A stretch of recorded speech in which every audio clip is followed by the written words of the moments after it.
So I just got my dream hammock in the mail and I have it set up. I'm obviously doing a review on that, and I also wanted to show you how my new method of hanging my tarp is. So I've got my carbon fiber tarp hanging over top of the dream hammock now, and as of right now I have no cordage on the D-ring, so I want to show you how I'm going to do this. I should be able to set the camera down. I won't be able to do it one-handed, so we'll start with this end over here, see if I can get you guys in here. All right. So, see, this is my bag of cordage and some tent stakes. I'll come back to those in just a minute. Put those back in there and go ahead and grab my tarp straps that I'll be using.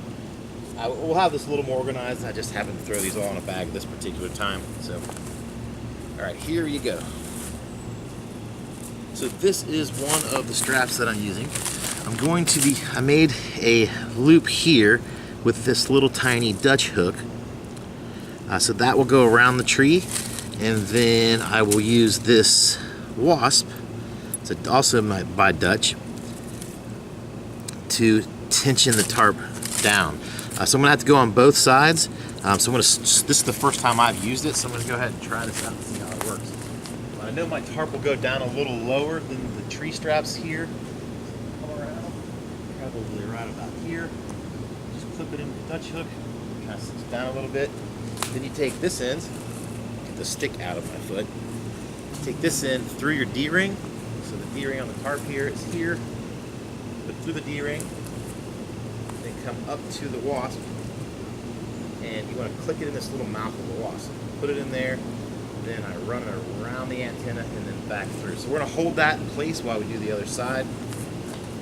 This same exact match for the other side. I had to move you over here.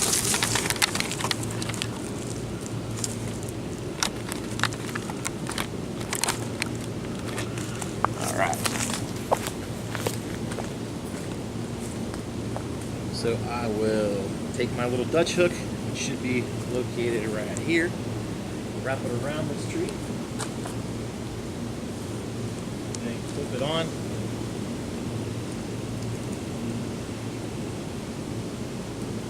Back onto the seam cord that you're using, and cinch it up.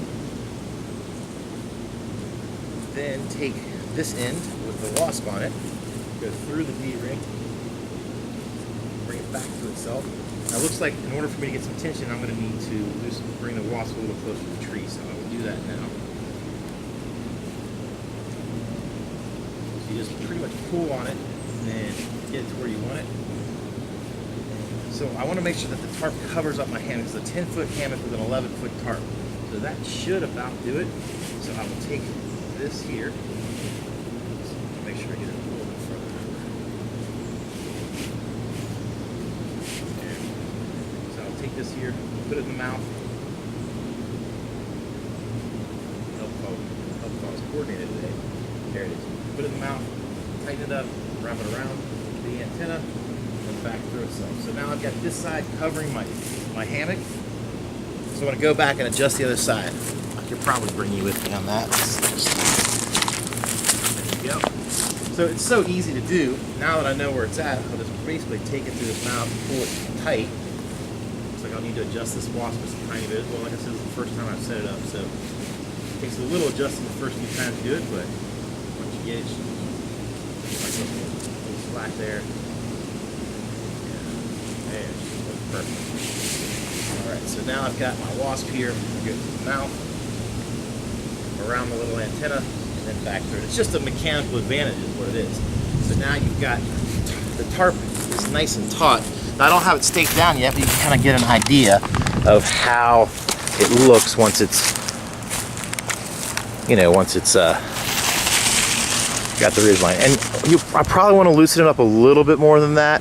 That's pretty tight, because when you bring these cat cuts down, in order to get the cat cuts right, you want to have your ridgeline just a little bit looser. But it should be pretty easy to do.